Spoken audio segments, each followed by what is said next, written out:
Welcome to part 4 of Digital Break-In,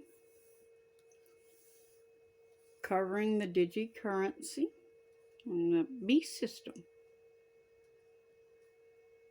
Yeah, that'll probably all be tacked on as part of the title. It's a work in progress. Let's get back into this footage. Came to America and gave a speech April 26, 2010. I've been talking about it since then. So 12 years now I've been talking about his speech. And he had one section in his speech under global governance and how global governance would evolve. And anyone can find his speech. In fact, I think I might even have a screenshot of it from earlier in the week where I talked about it. But in that speech, he openly stated that what was going to be driving the whole process was going to be the Bank for International Settlements. The Bank for International Settlements would be the one driving it. What's so fascinating about that is he said the Bank for International Settlements will be at the center with their global economy meetings or their GEM meetings, will be at the center for global governance, the Bank for International Settlements. Well, as you know, the BIS is the central bank of central bankers. So you have the Central Bank of Nigeria with saying, now, look, we're going to go to this. You're only going to be able to take out $45 a day because they want to run on the bank until this is all done. They're doing this now in the UK. They're announcing it here in the US.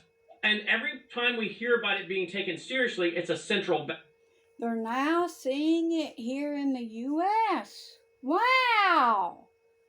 Now seeing it here in the US. But you still saying the mark of the beast isn't here.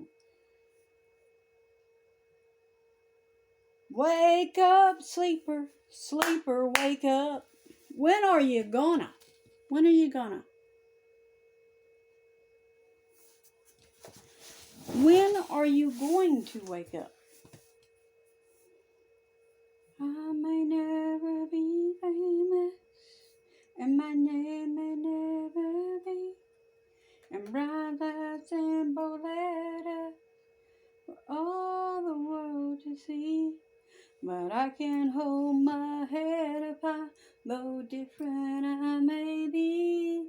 For I know whenever my Jesus comes, I'll live forever as royalty. Yes, I'll dare to be different in a world of compromise. And I'll stand for you, Jesus, though I might be criticized. For me you were ridiculed, mocked, and crucified. So I'll dare to be different, set apart and sanctified.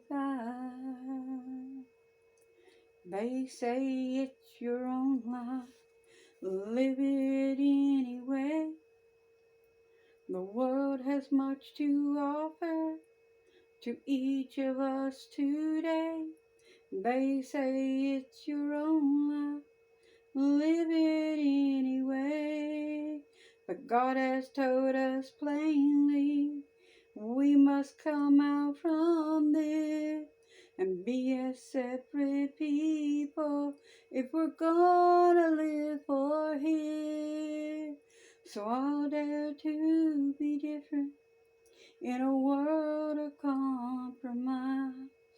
And I'll stand for you, Jesus, though I might be criticized. For me you were ridiculed, mocked, and crucified. So I'll dare to be different, set apart and sanctified.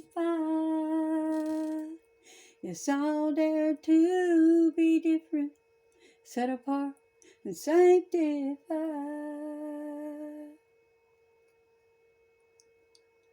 If you don't come out of the world, you are the world. If you will not let go of the world, we're living in a day and time right now when you got lots of choices.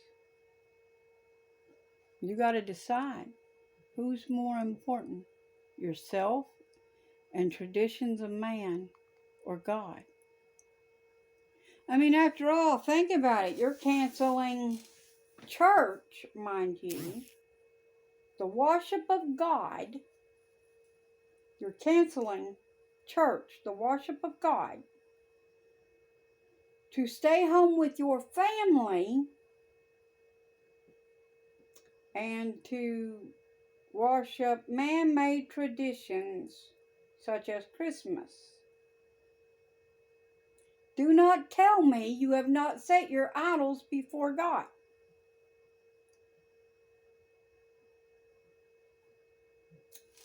Give me just a moment. I have a scripture for you. All right. Matthew 10. KJV is the only thing I use, by the way. Those of you using these hacked versions of the Bible, shame on you. They have taken out everything, even the truth. But anyways, Matthew 10 is where I am. And starting, and this is Jesus speaking. Let me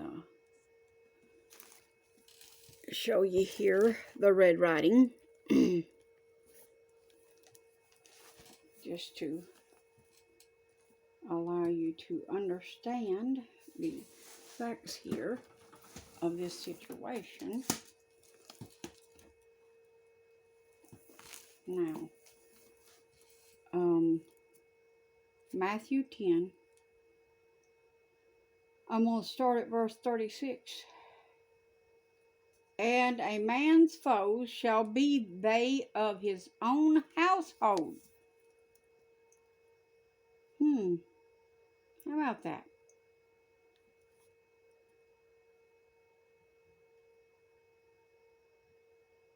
Well, let's back up to verse 34. The Lord just said back up to 34, so, okay. Think not that I am come to send peace on the earth. This is Jesus saying this now, mind you. Think not that I am come to send peace on the earth. I came not to send peace, but a sword. It's what I already quoted in one of the other parts. For I am come to set men at variance, that means in conflict, against his father, and daughter against her mother, and the daughter-in-law against her mother-in-law. And a man's foes shall be they of his own household. He that loveth father or mother more than me is not worthy of me. And he that loveth son or daughter more than me is not worthy of me. And he that taketh not his cross and followeth after me is not worthy of me. He that findeth his life shall lose it.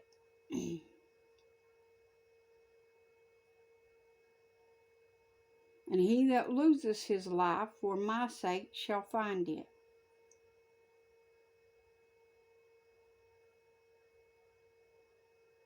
He that receiveth you receiveth me, and he that receiveth me receiveth him that sent me. He that receiveth the prophet in the name of a prophet shall receive a prophet's reward. And he that receiveth a righteous man in the name of a righteous man shall receive a righteous man's reward. And whosoever shall give to drink unto one of these little ones a cup of cold water, only in the name of a disciple, verily I say unto you, he shall in no wise lose his reward. And I've told you repeatedly that I was the Lord's prophet, but you all refused to accept that. You don't want to listen. You don't want to trust the Lord. You don't.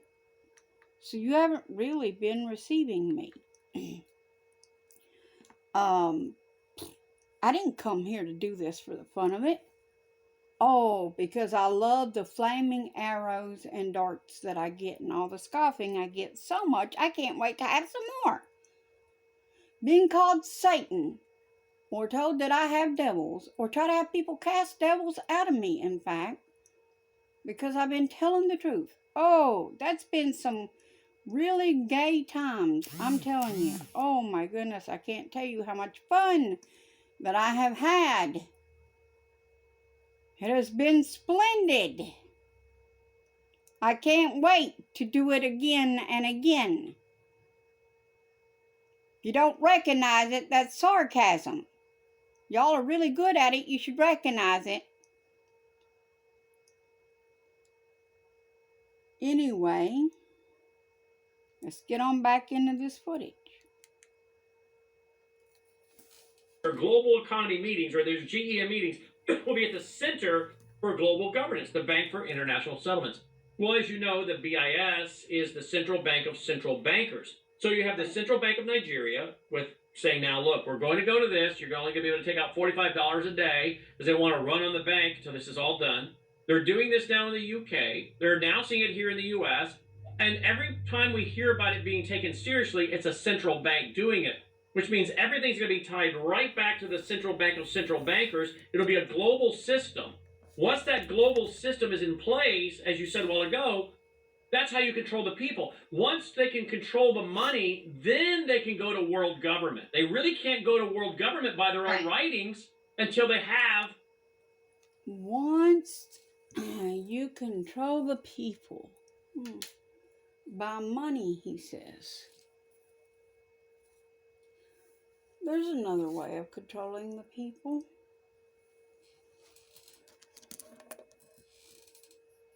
How about by fear? Yeah, by fear. Do this and you can have your normal life back. Do this and you can go back to living normally. Are any of you back to your normal life that did that?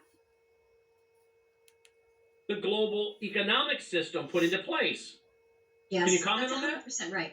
You're 100% right. And, just to comment on Nigeria for a second, Nigerians actually are pretty advanced on the blockchain cryptocurrency side. They're very receptive, and at least a third of the...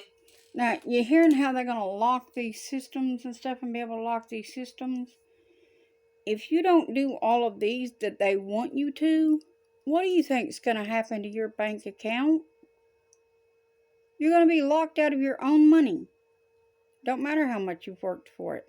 You're going to be locked out. No buy, no sell. If you don't do everything they tell you to do, no buy, no sell. Their entire population has some sort of interaction with the blockchain, whether it be crypto or something else. But their central bank digital currency from the government of Nigeria was really not taken up at all. Less than 10% of the population was even applying or trying for it. So they are finagling. In other words, they're forcing you by basically going to all the banks and saying you will not be able to get out more than the equivalent of 45 US dollars. So whatever their local currency is, it's different. It's 112 something a day, but it's 45 US dollars. And so this, you can see, Brennan, how they're going to leverage their control of commercial banking, third-party banking, to basically force people off the system. Once you move to a central bank digital currency, there's no intermediaries. I mean, I can't believe the commercial banks aren't up in arms. Of course they're not, because they're being promised, oh, you're going to be able to do this, and you're still going to have to do loans and all these things. But the entire banking world, as we know it, is coming to an end, because we have third-party banking systems that are intermediaries between us and the Federal Reserve, between any central bank and your money. And that will be going away. Forget about having to send a 1099 in for a transaction where you're spending $600 or more. That will be going away. And I think that I will, because I got a few things to do today. There is service tonight up Puncheon on Route 7. the Boyd Rosner Dean Patrick Memorial Church of God, 7 o'clock. Please come out and worship the Lord. You shouldn't have to be begged out to worship your God, though. But I'm going to get these uploaded, and I will see you in the next part, because yes, I will try to add some more to this later when I have more time.